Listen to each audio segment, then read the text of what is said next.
मैं आपको स्टार्टिंग में ही बता देता हूं कि ये जो वीडियो है किसी तरीके से स्पॉन्सर्ड नहीं है। कई बार तो ये क्वेश्चन आ जाता है कि इन चार में से कौन सा है जो वेब ब्राउज़र नहीं है। अब एक चैप्टर से आपको दिखा देता हूं कि इसमें कंटेंट होता कैसे है। नमस्कार, आप सभी का एक बार फिर से स्वागत है इस यूट्यूब चैनल पर जिसका नाम है देख लो ज़रा।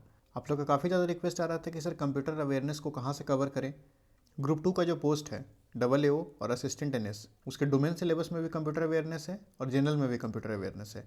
आप किसी भी पोस्ट के लिए अप्लाई कर रहे हैं तो आपको कंप्यूटर अवेयरनेस तो देखना ही होगा।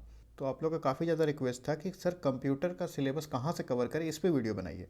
मैं आपको स्टार्टिंग में ही बता देता हूँ कि ये जो वीडियो है किसी तरीके से स्पॉन्सर्ड नहीं है। अभी मैं जो सोर्स बताऊँगा, जो बुक को सजेस्ट करूँगा, उस पब्लिकेशन हाउस से मेरी कोई बातचीत नहीं हुई है। ये बुक मैं खुद अपने टाइम पे पढ़ा हूँ। आज भी अगर मुझे कंप्यूटर का सिलेबस पढ़ना होता है तो मैं इसी बुक को पढ़ता हूँ। यही मेरा हमेशा से सोर्स रहा है कंप्यूटर के सिलेबस को कवर करने के लिए। तो चलिए बिना किसी देरी के इस वीडियो को शुरू करते हैं। ये है वो बुक पिनाकल पब्लिकेशन का। ये जनरली आता है SSC CGL Tier 2 के नाम से। ये मेरे पास फर्स्ट एडिशन है। अभी इसका मार्केट में सेकंड एडिशन तो आ चुका है, थर्ड एडिशन भी शायद आ गया होगा। आप लोग देख लेंगे सबसे लेटेस्ट कौन सा एडिशन है। इस बुक में सबसे स्पेशल क्या है कि सिर्फ इसमें MCQ नहीं दिया हुआ है, इसमें थ्योरी भी समझाया हुआ है। जब आपको थोड़ा सा थ्योरी मिल जाता है, उसके बाद जब आप MCQ सॉल्व करेंगे तो आपका जो डेप्थ ऑफ नॉलेज होगा थोड़ा सा बढ़ जाएगा। तो ऐसा क्या खास है इस बुक में, मैं क्यों पढ़ता हूँ इस बुक को और आपको क्यों मैं सजेस्ट कर रहा हूँ, आइए देखते हैं इसके कंटेंट से। जैसे ही आप इसका कंटेंट का सेक्शन खोलिएगा, सबसे पहली बात है कि इसका जितना भी कंटेंट है वो काफ़ी ज़्यादा एकदम माइन्यूट वे में दिया हुआ है। मतलब हर एक छोटा टॉपिक के लिए अलग से आपको एक चैप्टर मिलेगा। इसमें जो भी टॉपिक आपको देखना है, जो भी टॉपिक आपके लिए इंपॉर्टेंट लग रहा है, आप उसको देखें। सिर्फ यही नहीं, जैसा कि आपको पता है कि अब स्किल टेस्ट होने वाला है। स्किल टेस्ट में मोस्ट प्रोबेबली MS ऑफिस पूछा जाएगा। MS ऑफिस में आपको बहुत कुछ पता होना चाहिए, तभी आप जाके वहाँ परफॉर्म कर पाएंगे।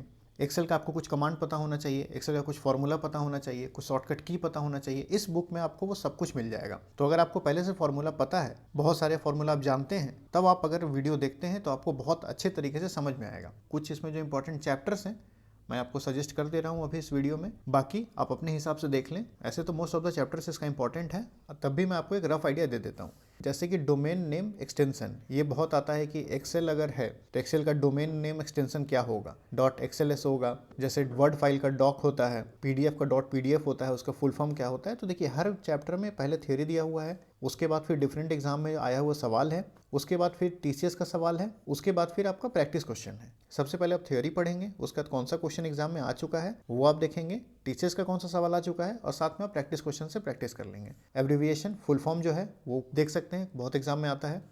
इनपुट डिवाइस, आउटपुट डिवाइस, तो ये देखिए एक साथ नहीं दिया हुआ है कि इनपुट आउटपुट आपको एक साथ मर्ज करके दे दिया गया। इनपुट अलग बताया गया है, आउटपुट अलग बताया गया है।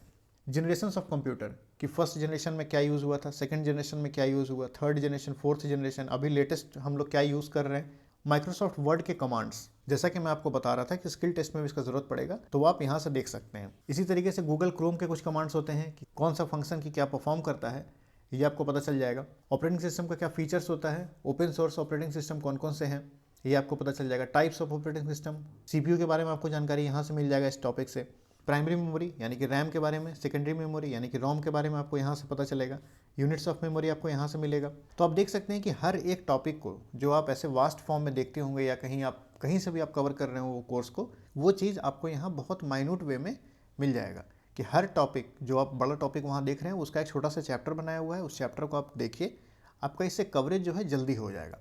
और ऐसा नहीं है कि बहुत ज़्यादा पेज का है। जैसे अगर प्राइमरी मेमोरी को देखिएगा, पेज नंबर 68 से अगर स्टार्ट हुआ है तो ये 71 पे जाके एंड कर गया है। तो मतलब सिर्फ 4 पेज में आप पूरा का पूरा प्राइमरी मेमोरी कवर कर लेंगे। और सिर्फ ऐसा नहीं, आप थ्योरी के साथ आया हुआ सवाल, उसका एक्सप्लेनेशन और प्रैक्टिस क्वेश्चन, ये सब इसमें इंक्लूड किया हुआ है। आगे बढ़ते हैं। हार्डवेयर क्या होता है, सॉफ्टवेयर क्या होता है, ये आपको यहाँ से पता चल जाएगा। उसके अलावा जैसे MS वर्ड का फीचर्स, कंप्यूटर वायरसेस, कितने तरीके के वायरस होते हैं, एंटीवायरस सॉफ्टवेयर कौन कौन से होते हैं, मेलवेयर क्या होते हैं, फायरवॉल क्या होता है, एप्लीकेशन सॉफ्टवेयर क्या होता है, ये सारा टॉपिक आपको इस बुक में कवर है अच्छे से। यहाँ से देखिए अभी ये वर्ड चल रहा है, ये भी वर्ड का पार्ट है। ये सब जो है मैं इधर टिक कर रहा हूँ, ये सब वर्ड का पार्ट है। यहाँ से एक्सेल शुरू हो रहा है चैप्टर नंबर 36 से। ये एक्सेल का पार्ट है, ये एक्सेल का फॉर्मूला है, ये टेक्स्ट फंक्शन है, ये सिंबल है, ये लॉजिकल फंक्शन है, ये मोर फंक्शन इन MS एक्सेल। जो भी फंक्शंस हैं MS एक्सेल के, MS वर्ड के और MS पावर पॉइंट के, वो सारा आपको एक जगह मिल जाएगा। यहाँ देखिए पावर पॉइंट का लास्ट में बता दिया गया है। अब जैसे IP एड्रेस के बारे में चैप्टर नंबर 49 में दिया हुआ है, IPv4, IPv6, internet communication services क्या होते हैं, टाइप्स ऑफ कंप्यूटर क्या होता है, main frame computer, super computer, mini computer क्या होता है ये आपको यहाँ से मिलेगा। सुपर कंप्यूटर्स के बारे में आपको डायरेक्टली अलग से भी बताया गया है यहाँ पे। इंटरनेट का प्रोटोकॉल्स क्या क्या होता है, नेटवर्क टोपोलॉजीज, कंप्यूटर नेटवर्क्स, बहुत इंपॉर्टेंट है ये दोनों टॉपिक। कंप्यूटर नेटवर्क्स भी आपको बहुत जगह एग्जाम में आता है। नेटवर्क टोपोलॉजी भी आता है कि कहाँ स्टार यूज़ होगा, कहाँ बस यूज़ होगा, कहाँ हाइब्रिड आप यूज़ करेंगे, कहाँ रिंग आप यूज़ करेंगे। तो ये सब जो डिफरेंट टोपोलॉजीज है आपको यहाँ से पता चलेगा। नेक्स्ट आप देखेंगे features of internet service provider, जो ISPs होते हैं उसके बारे में। वेब ब्राउज़र, कितने सारे वेब ब्राउज़र होते हैं, कई बार तो यही क्वेश्चन आ जाता है कि इन 4 में से कौन सा है जो वेब ब्राउज़र नहीं है। सर्च इंजन क्या होते हैं, वेबसाइट कैसे काम करती है। उसके बाद डेटाबेस, कई बार डेटाबेस से भी क्वेश्चन आता है, तो database and it's type, database software, database structure. फिर कंप्यूटर यूटिलिटी प्रोग्राम कौन कौन से होते हैं वो आपको यहाँ से मिलेगा। क्लाउड कंप्यूटिंग क्या होता है, क्रिप्टोग्राफी और नंबर सिस्टम। मतलब देखा जाए तो जितना चैप्टर्स हो सकता है जो आप कंप्यूटर में कहीं पढ़ेंगे, आप डिफरेंट सोर्सेज से कंप्लीट करेंगे, वो सारा चीज़ आपको इस बुक में एक जगह मिल जाएगा। आप इस बुक को पढ़िए। अभी किसी भी कॉम्पिटेटिव एग्जाम में अगर कंप्यूटर का सिलेबस होता है तो मैं इसी बुक से देख के जाता हूँ और मोस्ट ऑफ द क्वेश्चन मेरे बन जाते हैं। ऐसे तो मेरा बैकग्राउंड कंप्यूटर साइंस इंजीनियर का रहा है, तो मुझे बहुत कुछ पहले से पता है, लेकिन जो एग्जाम में जो आता है वो कुछ अलग है। वो डायरेक्टली इंजीनियरिंग से नहीं आता है, उस तरीके से आप नहीं पढ़ के जा सकते हैं। तो यहाँ आपको इसके हिसाब से देखना होगा कि कॉम्पिटेटिव एग्जाम में क्या पूछा जा रहा है। जो वनडे कॉम्पिटेटिव एग्जामिनेशन होती है, जैसे कि MCRE हो गया, या हाईकोर्ट का एग्जाम हो गया, या अभी बिहार सिविल कोर्ट क्लर्क का जो पेपर होगा उसमें, तो यहाँ इस बुक से आप एक बार में पूरा कंप्लीट कर सकते हैं। अब एक चैप्टर से आपको दिखा देता हूँ कि इसमें कंटेंट होता कैसे है। जैसे कि ये जो टॉपिक है ये है कंप्यूटर नेटवर्क्स। कंप्यूटर नेटवर्क्स आपको बताया था कि बहुत इंपॉर्टेंट है।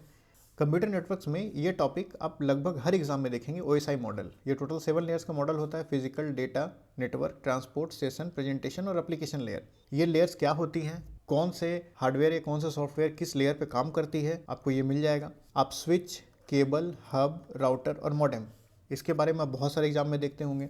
लैन क्या होता है, पैन क्या होता है, मैन क्या होता है, वैन क्या होता है, ये आपको यहाँ से मिल जाएगा। एक देखिए बहुत छोटा सा, बहुत क्रिस्प तरीके से आपको बताया गया है। बहुत ज़्यादा आपको इसमें इंटेंस नहीं पढ़ाई करनी है, बस आपको एक नॉलेज होनी चाहिए कि क्या होता है। फिर टाइप ऑफ नेटवर्क, ये तो जल्दी पूछता नहीं है, लेकिन तब भी आपको पता होना चाहिए कि पीयर टू पीयर नेटवर्क है, क्लाइंट सर्वर नेटवर्क है, ये आप यहाँ से देख सकते हैं। अगर मैं नटसेल में बात करूँ तो जितना एक कॉम्पिटिटिव एग्जाम में आता है वो सब कुछ आपको इस बुक में कवर्ड है। कंप्यूटर नेटवर्क्स, जैसे कि आप इस टॉपिक को देख रहे हैं, तो इसका आपको एक पेज में थ्योरी बता दिया गया।